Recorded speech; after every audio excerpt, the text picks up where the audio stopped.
Hello everyone, আমি প্রিয়াঙ্কা শ্রীবাস্তব সকালের Pika card reading নিয়ে চলে এসেছি। তো ফার্স্ট কার্ড এখানে হচ্ছে ড্রাগন ফ্লাই। যারা পাইল নাম্বার 1 চুজ করেছো, এটাই বলছে তোমাদের অ্যাডাপ্টেবিলিটির ক্ষমতা আরও বেশি বাড়াতে হবে।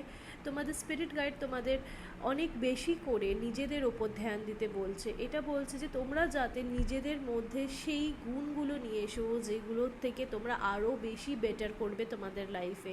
তারা অলওয়েজ তোমার সাথে রয়েছে, এটা তোমাদের গাইডেন্স।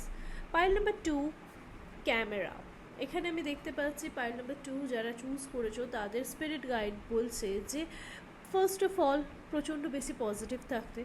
সেকেন্ড থিং হচ্ছে যে নিজেদের পাস্ট কর্ম থেকে বা পাস্ট সিচুয়েশন থেকে কিছু শিখতে বলছে, যে তোমাদের পাস্টে যা যা ঘটেছে তোমাদের সাথে সেখান থেকে তোমাদের লার্নিং নিতে বলছে। তার সাথে সাথে বলছে যে প্রেজেন্ট মুমেন্টটাকে এনজয় করতে।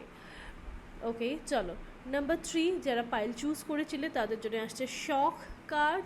তো অবশ্যই আমি বলবো তোমাদের এখানে লাইফে কিছু সাডেন চেঞ্জ দেখতে পাওয়া যাচ্ছে, বা সামথিং কোনো নিউজ যেটা তোমাদের লাইফে একটা চেঞ্জেস নিয়ে আসতে পারে। এছাড়াও আমি কিন্তু তোমাদের লাইফে স্পেশালি কিছু একটা ট্রান্সফরমেশন চলছে, স্পিরিচুয়াল ট্রান্সফরমেশন চলছে সেরকম দেখতে পাচ্ছি। এই ধরনের ভিডিওসের জন্য ফলো করতে থাকো। Blessings love and light, follow for more.